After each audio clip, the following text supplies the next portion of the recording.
What's going on, everybody, and welcome to the Other Side of the Firewall podcast, where we talk about the latest and greatest of cybersecurity news, as well as we highlight those movers and shakers and glass ceiling breakers, those people of color who made it to the other side of the proverbial firewall. My name is Ryan Williams, and this week I'm joined by Chris Abacon. How are you doing? I'm doing well, Ryan. Yourself? I can't complain. So for the next 2 weeks, I'll have Chris on. So that'll be 8 episodes with Chris. So get to know his face. Check us out on audio and video. We like when you double dip, so do that. Definitely hit up the YouTube channel. So I'm trying to grow out that user base, right, where you have a couple hundred people. But I have over 416 videos. So that's like, I don't even know how many hours of content that is. There's so much content on the YouTube channel, so definitely go check that out. You can see our smiling faces. It goes back from almost the beginning of the podcast until now, right? So that means I have over 420 episodes out there somewhere. Huh? I gotta do the math. I gotta figure out where those episodes are at. So definitely check us out. Totally. Yeah. I can't figure it out because it's variable, right? So it has to be at least 1,000 hours out there of content. Oh yeah. I was talking to somebody. Actually, I was talking to Jay Sanders, so he'll be on the Ask a CISSP not this week but next week, and he was like, "There's so many gems in there. You have to go through the archive and you have to start to find some of that content and then repurpose it." And he's absolutely right. I don't feel like it.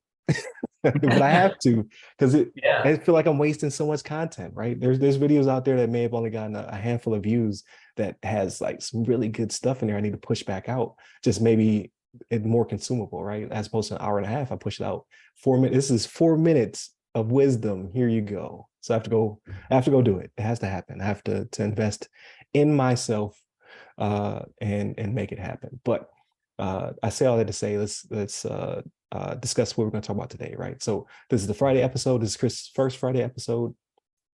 Shannon is on vacation. He'll be back in a couple of weeks. Because this is Chris's first Friday episode, I want him to do a quick introduction of himself, his cybersecurity origin story, and then what he currently does. And then we're going to pivot, because I know Friday's episode is supposed to be non-cyber related. We're going to pivot from that into movies, books, games. We're going to find out more about Chris and his hobbies, all that good stuff, all within 35 to 45 minutes. That is the target, right? So with that being said, Chris, give us a little bit of your background, right? Who you are, where you're from, how'd you get into cyber, and what you currently do. Hey, what's going on, everybody? My name is Chris Abacon. I'm a Navy veteran. I have over 10 years of experience in IT. I'm originally from Minneapolis, Minnesota area. Graduated from the University of Minnesota with an undergrad in economics. But my first job in the Navy was actually, I was an IT, so information system technician, right? But my first job in the Navy was actually a C&D blue teamer. So I was a blue team analyst. So immediately I had to learn, get into weeds of Linux. I had to learn, several scanning tools, USB detect, right? So I worked on the analysis side of the house. So really that's a lot of it was just luck, right? I was actually supposed to go to a PC, a patrol coastal ship, right, somewhere in the Middle East, in Bahrain. But before I got orders to this place, it's called Navy Information Operations Command in Norfolk. I was actually on leave when I found out, hey, you're actually going to this command. So it kind of all worked out for me because I got into the cybersecurity field from the get-go. So I consider myself blessed in having that. But after my short stint there, I actually worked at a joint communication support element, JCSC. I was there with Brian, actually. We were in the schoolhouse together and really definitely grew a lot there. We worked in tactical communications, got to learn a lot of the operations side of the house. So I'm coming from the analysis side from my first place. And then now we're on the operations side, the more networking engineering side, to where we're more of a communicator role, right? So I worked there for the engineering, we did the tactical communications for a bit, and ended up last gig there was a operations planner. So that was also a blessed position because there's a lot of me getting into the business processes, me getting into the planning and project management of actual IT. So that was an amazing experience. And then from there, became an IT manager over at the 4th Fleet over in Jacksonville.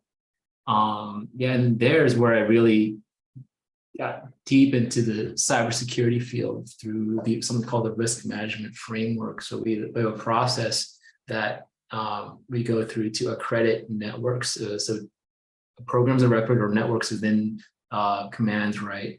That basically says, hey, Navy will say, can you be on this network? Can you be on our information systems or not, right? So my experience there and seeing the big picture, big Navy really helped me get to where I am today, right? So I'm really thankful for everything that's led me to where I am today. So I've transitioned out of the military. So now I work as a cybersecurity consultant. And that's why I'm here today, right? So being able to provide my fountain of wisdom, right? Right. Right. But yeah, I'm excited to be on the podcast. I'm excited to I'm just excited to be here. Thanks, Ryan. Appreciate you having me here. Oh, no worries, man. Like you definitely fit all the things I look for in a co-host. So I was like, in the past, right? Because we do have over 400 episodes, so we're very consistent. But if either Shannon or myself had something going on, like a vacation or what have you, we just would gap that week. And this is we're now in season 2, right? We have over 400 episodes, and I was like, I don't want to gap this one. Especially not for 2 weeks. I hate doing it solo. People have experienced the solo, Ryan. I need to edit those videos better. Yeah. Lots of uhs and ums as I'm talking to the vacuum. I experienced the same thing when I was teaching as an adjunct. If the students come off their cameras, it is weird. It feels like I'm just talking into a void, and I need someone to bounce things off of. Like I think it just makes for a better episode. So I was like, I don't want to do a solo one, and I was like, I don't want to gap it. So I was thinking, I was like, you know what? I'm gonna hit up Chris. I'm gonna see if he has the time, because I obviously is a big time commitment, but also if he's even interested. Like I've hit people up sparingly in the past, because you see Aisha on here a lot. You saw Miguel on here. We've had Chelsea Pierre. I forgot to mention her in the previous labor market topic. Like she is training, she is education, she is also helping people to start their own businesses, right? So we have all these people I can always get back on the show, but not in 2 days notice. So it's like, hey Chris, what are you doing this weekend? And it's just serendipitous, just like me knowing Chris, right? So I've known you for about 8 years now, I want to say. Yeah, so 2015. 15, yep. That's Yeah, when October or like November, I yep, think. Yeah, that's yep, when I met you. yep. You were in the schoolhouse together, and I remember Yeah. yeah, I remember when you first got there. I was like, "Hey, sir," right? Was it the Army? The instructor was like, "Don't call me sir. I work for a living." And That I just was Sergeant Baker. Sergeant Baker. Sergeant Yeah, Baker. Yep, yep. yeah, I remember that, and I remember that interaction. I was like, "Man, that was weird to watch." Yeah, so thank you for reminding me. I forgot that Yeah, joint experience was weird. Because so I still do it. I have to get out of doing it as well in the civilian sector, but everybody's sir, ma'am, right? Until you prove yeah, otherwise, or you tell me otherwise. But yeah, my interactions with the Army for the first time, weird. weird, right? But I Yeah, get it. That's their culture, right? no I doubt, no get doubt. that. Yeah. So we went through what's called JSAT-C, right? It's making you an all-around communicator. It's 16 weeks. Like we all arrived. We're all different services, right? We had Navy, Army, Marines, and Air Force. No coasties. But now I think they have Guardians in there as well. So like they're Interesting. almost still, yeah, they're full joint still. But it's called the Joint Communication Support Element, JCSE. They're down here in Tampa. They are the voice heard around the world, right? So comm guys for hire, basically.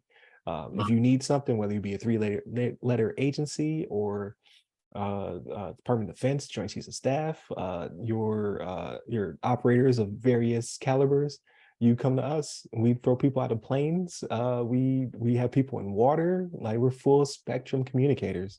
I loved it. That is where I started to pivot into cybersecurity myself. This episode's not about me, but just to remind everybody, so my background being IT engineering, right? So I'm a network guy by trade. And then I pivoted into cyber around the same time. Chris was, I almost called you Abacon. Yeah, Got to get used to first names out here. yeah, right. And we've kept up with each other ever since. I think I was there for 5 years. You were there for 4 years? Yeah, 4 years. Yeah, Yeah, 4 years. extended that Uh, 1 year. Yep. And then, always kept up with Chris while I was in Turkey. He was in Portsmouth Jacksonville. and then Jacksonville, right? Yeah, Were you at Portsmouth at any point? No, no, no. I was in Norfolk Okay. before I was at Tampa, but Oh, okay. Gotcha. Yeah. right after Tampa, I went to Jacksonville. Gotcha. And then just serendipitous, right? Like he decided that he was ready to transition out of the Navy. We were both in the Tampa area, and now we work for the same company. So that's pretty cool. Like Love it. you never know. Like military always has. You always make Right. lifelong friends in the military. It's No crazy. doubt. I definitely. I big ups to the military in general. But it just keeps coming around, right? Like I just keep running into people I've met before, and I'm just like, hey, that's crazy. We're all out here now Yeah, it's doing this great. thing. Like I Yeah, said, it's thankful to everything that's led me to this point. I mean, it's just been a wild ride, and I'm just like excited for what the future holds, specifically with like this podcast and all the things we just discussed, right? AI, the labor workforce. I mean, there's just a lot of good stuff and a lot of potential out there. And I think at least with our community, we're recognizing that potential. yeah, And I think it's, as leaders, we're going to have to, start catering, like helping mentor, prospective professionals in this field. yeah, And absolutely. I'm just excited to be part of that process. Yeah, absolutely. And then the reason for the platform, right? So to highlight and showcase people of color and to grow the field, and basically, hey, we made it, or hey, we know people who made it, right? So like I have like those people who are like doing humongous things out there that will pop in and do a Thursday episode with me. It's amazing. I feel blessed. I'm so thankful for the inspiration, right? Because I don't believe it was something that I was planning on doing. Is just something that like I kind of fell into. I was like, you know what? I'm probably going to retire from the Air Force. And the DoD is a melting pot.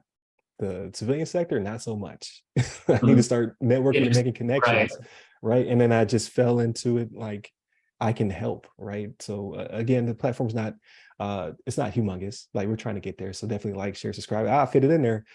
Share with your nerdy friends, all that good stuff, to help grow the platform. But we're hoping that we can just help in the field, right? Because there's as the previous article we talked about, there's 700,000 projected vacancies here in the US alone.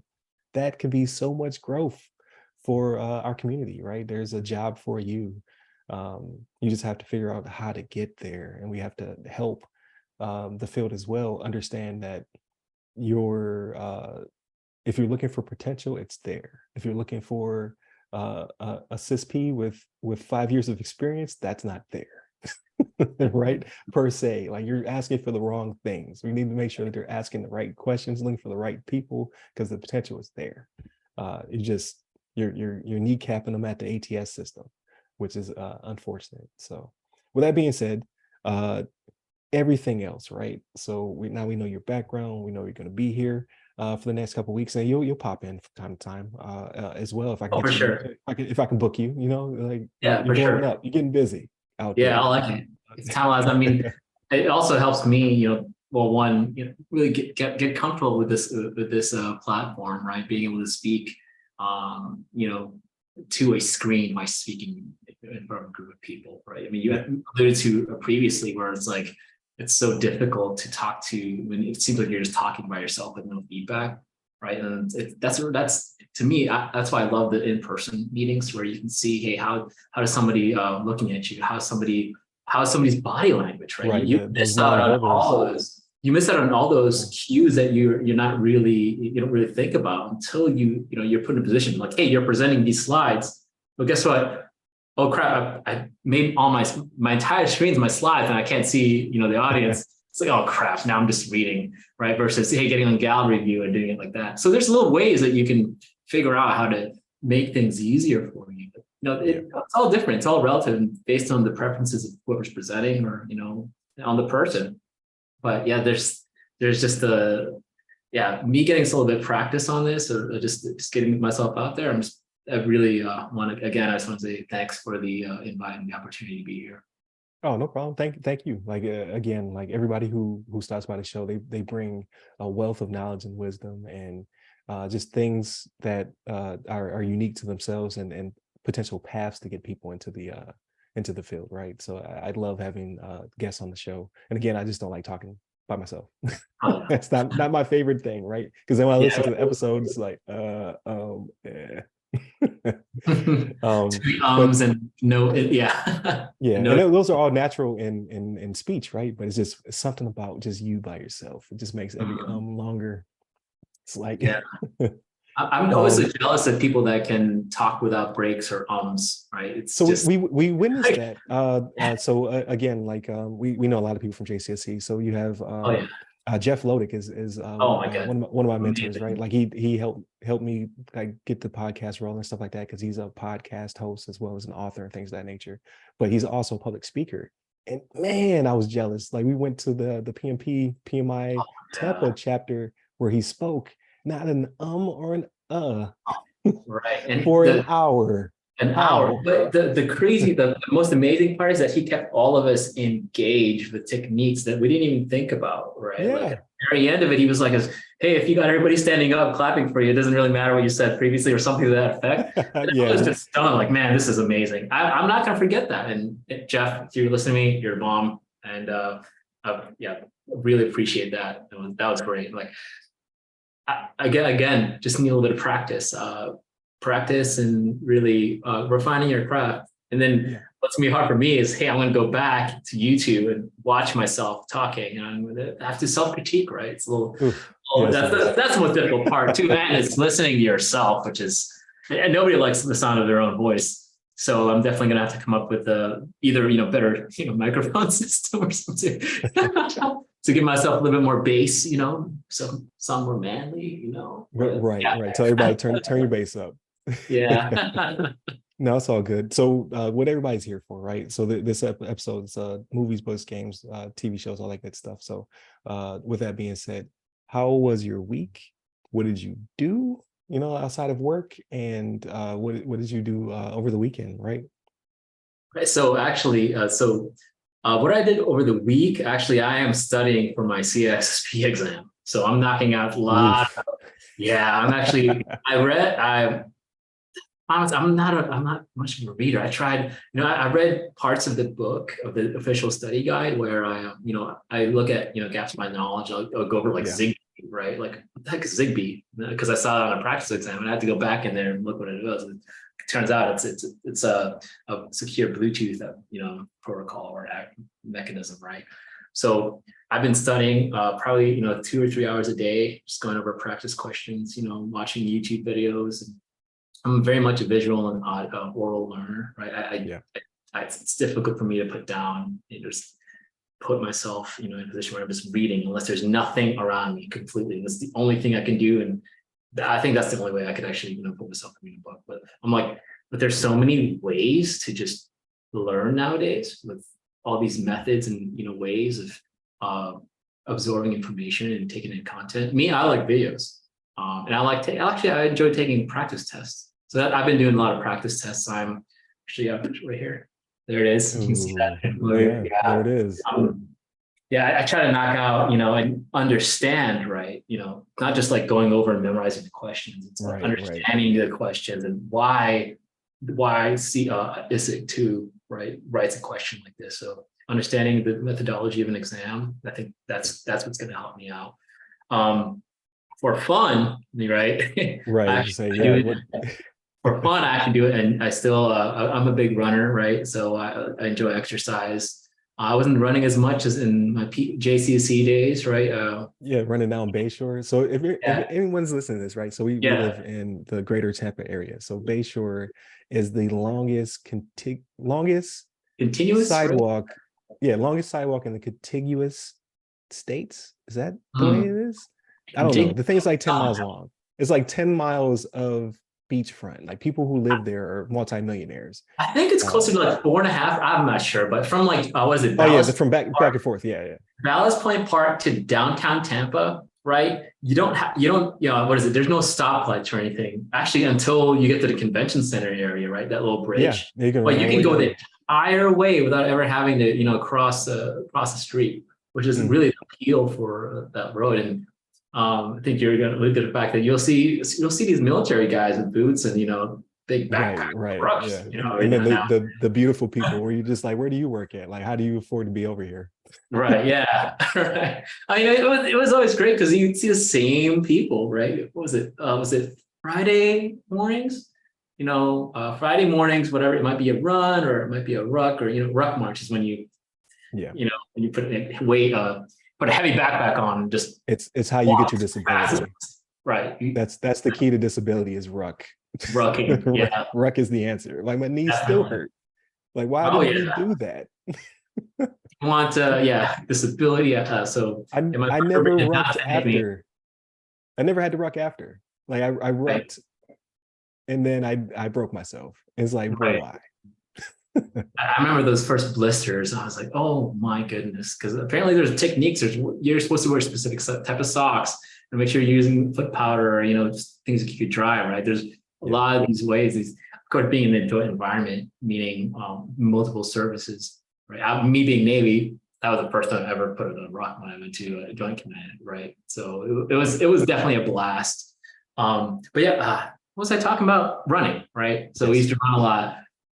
I used to run a lot down Bayshore, so I do still run and do a lot of exercise. So I do work full time remote now, but my wife and I actually we started doing some of the Apple fitness workouts, right? So we Okay. we pay for the family. Was it Apple One, right? So Yeah. everybody, I think it's like five family members to include yourself with which has we get Apple News, you'll get Apple Music, Apple Arcade, Apple TV, right? So Apple TV on 5 instances, which is nice. And then there's Apple Fitness. So I was like, man, we're talking, and it's like, let me give this Apple Fitness a try, right? So we don't have any weights inside the place, right? So we wanted to do some type of body weight exercises. We went through a 40-minute hit training, which was a lot of it was plyometrics.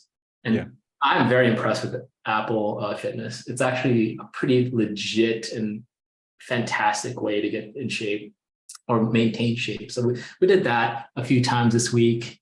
And then this week I've been looking forward to seeing Oppenheimer, right? So I want to go see that in IMAX, and that's going to be super exciting. Hopefully, next time I'm on here, I'll be reviewing it spoiler free, or maybe Right. Ryan can watch it as well. But I'm pretty excited. Anything Christopher Nolan puts out, it's usually Oh very yeah.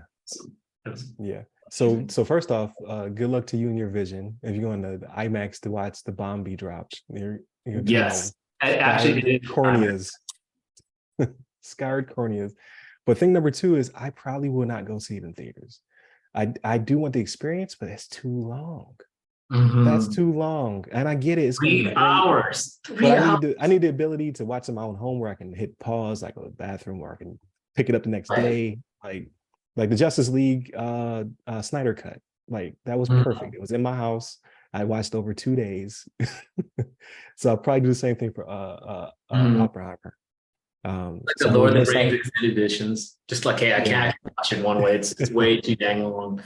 Yeah. So I'm gonna have to miss out on the IMAX experience. So I am jealous. But that's just too long. I just can't sit in that seat. And I don't know, maybe at this theater I could. We go to the B&B theater. I don't know if you've been to one of those. It's I haven't been there. it's like the third largest chain or something like that, but they have like the reclining seats that heat up and stuff like that. So maybe, but I mean, yeah, I think so. For once the way I see it, right?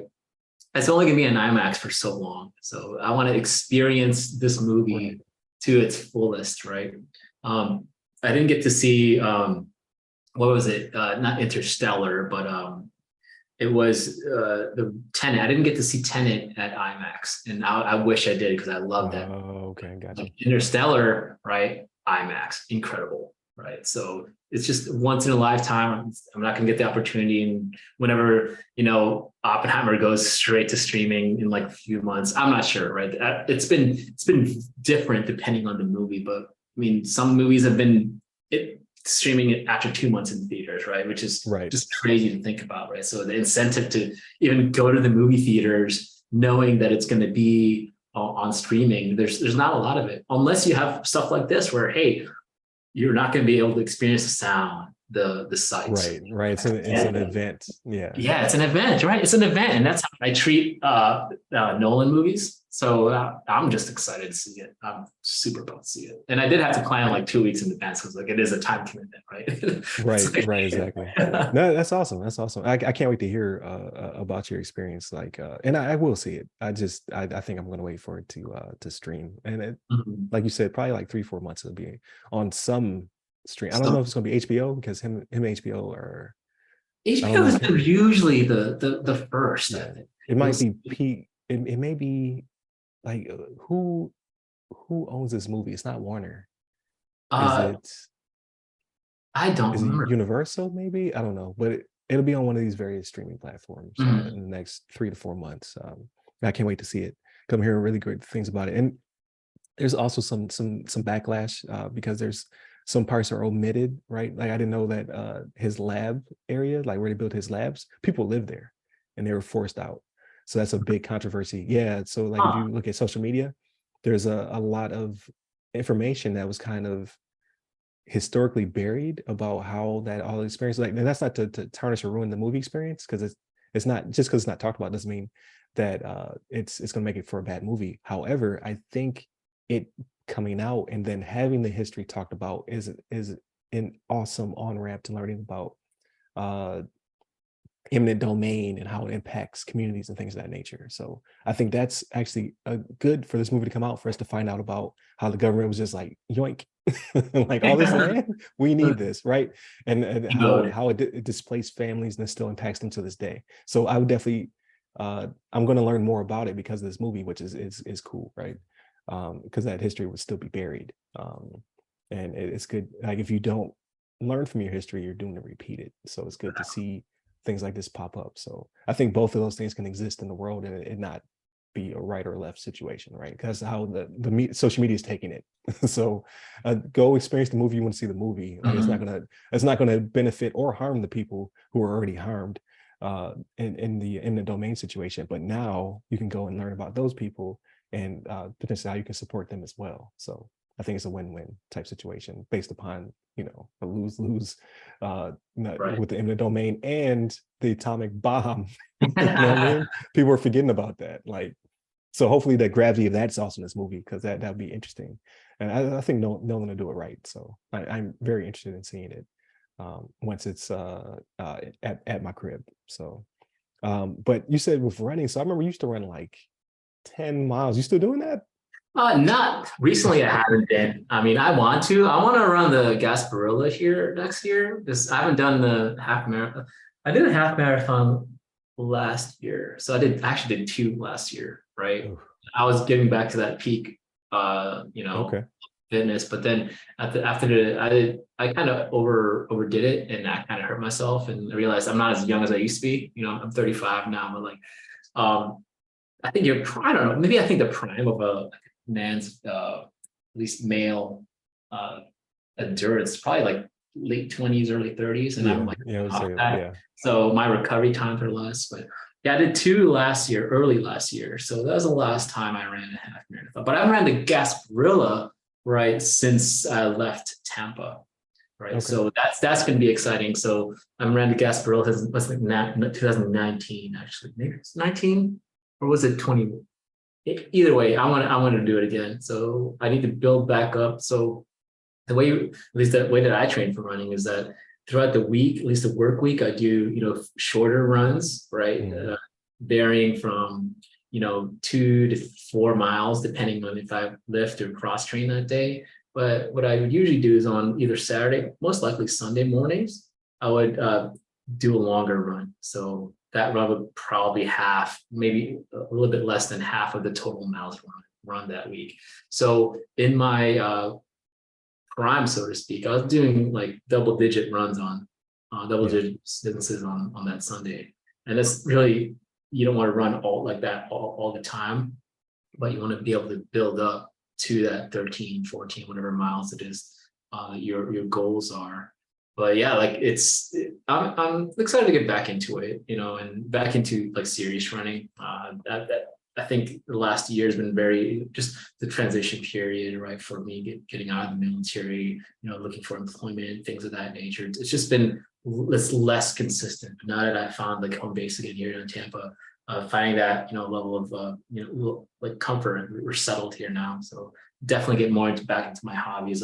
I like photography. Like I've had a Adobe photo subscription for a while, right? So that means I don't know if how everybody here knows how Adobe works, but it's all subscription based. So for you to be able to use their Photoshop, or at the higher ends like Creative Cloud, or Premiere Pro for video editing, you got to pay monthly, right?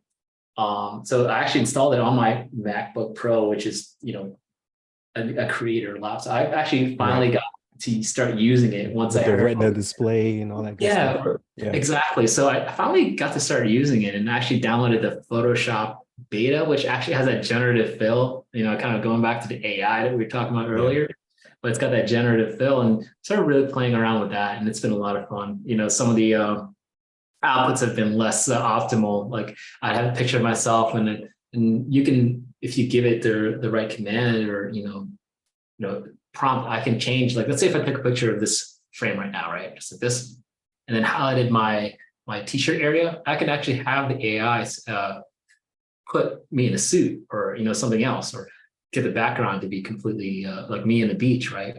But right. it's produced kind of weird results, right? Because it's remember like it's drawing from the nearly infinite amount of data from the internet. However Adobe has collected data, and it's stitching something up, right? And because it's in beta phase, right, you get to give it a thumbs up, thumbs down every time it's done doing it. So it's a cool thing, and I've been getting into that more recently. And also I'll be traveling next month.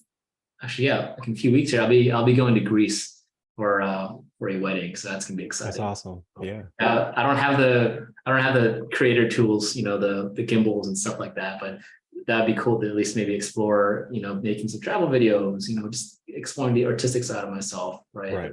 And then, getting that artistic output out there. But yeah, that's kind of what I've been doing. Okay. So yeah, I would be interested in watching a Chris Abacon travel vlog. That'd be Yeah, pretty cool. And I mean, you already have the main tool being a smartphone, right? Because yeah. cameras on those things are not bad anymore. Like I they're mean, actually pretty impressive. definitely. So Um, some of the iPhone capabilities, the newer like yeah. 14 Pros, they have like cinema mode. I mean, really, if you can frame your videos correctly, and I think the difficulty for me would be like sound, right? I haven't played around with any of that. Oh yeah, that's true. Yeah. Um, like what is it? There's Final Cut Pro, Adobe Premiere. I think Final Cut Pro is the Apple one. Adobe Premiere is probably what I'll end up using because I'm already in the Adobe ecosystem. But I've Right. read that it's very involved and requires a lot of nuance. It's like learning Excel for the first time, or PowerPoint for the Mm. first time. It's like something brand new. It's cool to just have that skill in my back pocket. It's just also it's a lot of fun too. It's a lot of fun. Yeah, absolutely. So when it comes to, because I know you're pretty busy, right? So you're in the midst of your transition, which I am 6 months into my transition. It's still, I'm still doing transition stuff, right? Like Yeah, right. doesn't let up for probably the first year. But so I know Mhm. you're in the midst of your transition, right? You're settling into your new home because you're back down here in the greater Tampa area. You started a new career, right? So you're doing all that. You got to see Oppenheimer. That's a quarter of your life right there that you got Yeah, to spend in that chair. I love Uh, it. any gaming, any TV series you've picked up recently, anything like that? So gaming, I haven't been gaming in a while. Actually, I did download on my smartphone a Final Fantasy VI. So been Okay. going back in time. So Final Fantasy VI is probably my favorite Final Fantasy. So I mean, seven's amazing. Everybody loves Final Fantasy VII. But I think Final Fantasy VI is on par with it in terms of story and gameplay, plot. I think it was ahead of its time. So I've been playing around with that every now and then. Additionally, I want to play Chrono Trigger again. So I'm Oh probably wow, yeah, it's a classic. I love those 90s 2D games. They're just Right, there's something Secrets of about Mana, Chrono Cross, all those. yes, Yeah, yes. There's just something about reading text, right? And then just I think it's versus, you got the voice acting, you got these new Final Fantasies with the fancy video and yeah, graphics. There's something about something so simple where you can really just imagine it in your head. It's a weird thing. I think the creative juices in my head are working more when I'm, when I'm ingesting or when I'm consuming old media, right? Now, that's why it's a nostalgia factor, but I do enjoy it a lot. In terms of TV shows, there's what was it? We watched Beef on Netflix. oh okay, yeah, Yeah, go watch that. That's yeah, fantastic. Beef was fantastic. And then actually, my wife and I, we're actually really big into British TV, and okay, we have a BritBox subscription, which is either you can do an Amazon add-on or you can get it as a standalone streaming service. But it's got shows like we've been really watching a show called Father Brown. It's about a Catholic priest who solves crime, and like it's ridiculous, right? okay, It's like about a Catholic priest who likes to solve crimes in his local small town okay, in the UK, right? And it's got the typical tropes, right? You got the cop, the inspector, right? Who's right, why are you always interfering with my investigation?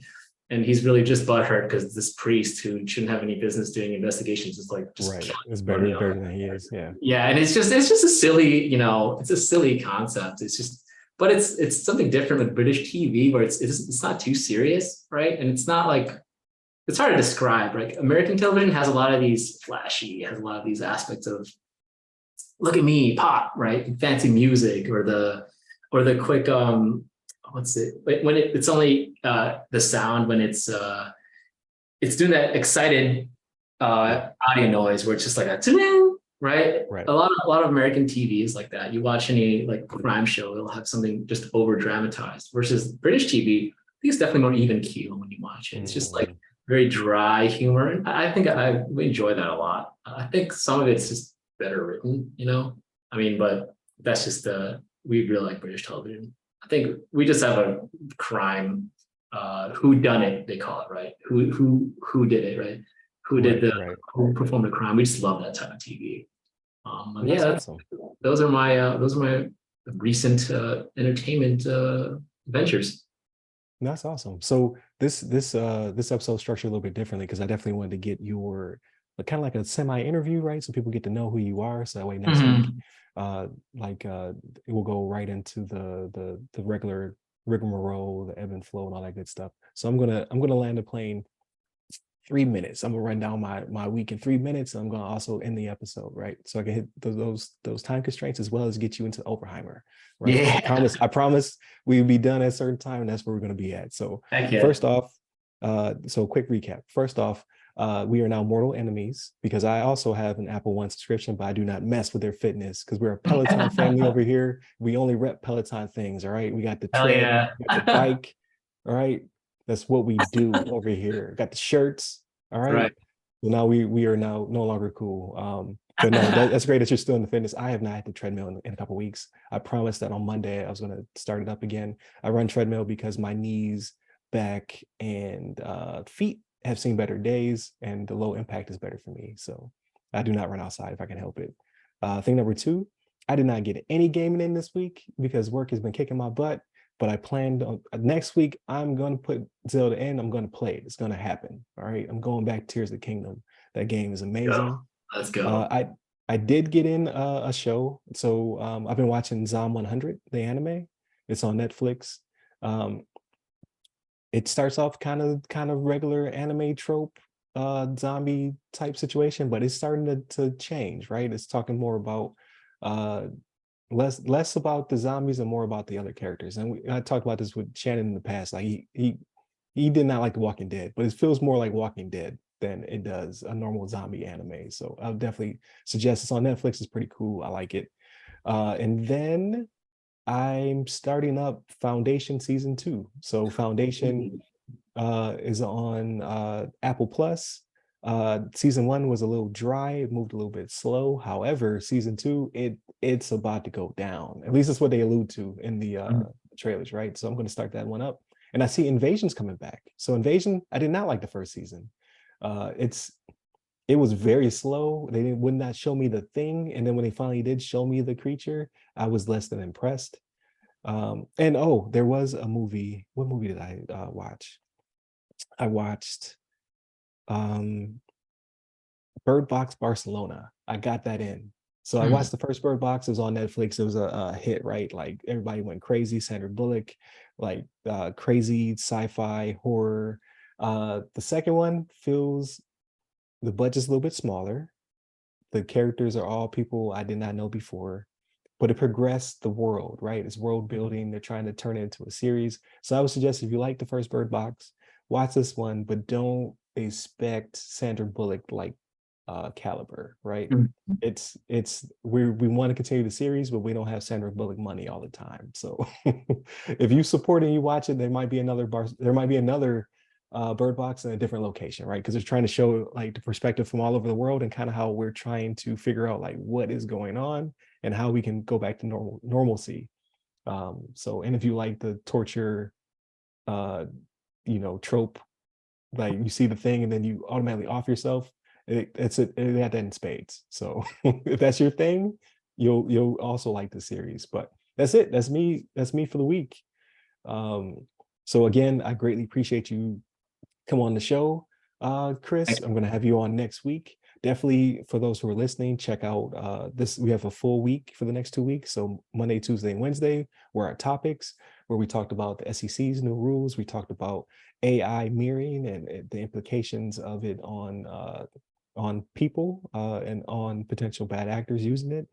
We talked about the labor shortage. That is still 700,000 vacancies in the US alone in cybersecurity. And then on Thursday, I'm going to have Derron King Jr. on the show, and we'll talk to him about defense contracting and his business that he's starting up. So with that being said, definitely continue to tune in, like, share, subscribe, all that good stuff. Go to the YouTube channel, please subscribe so we can plus up those numbers.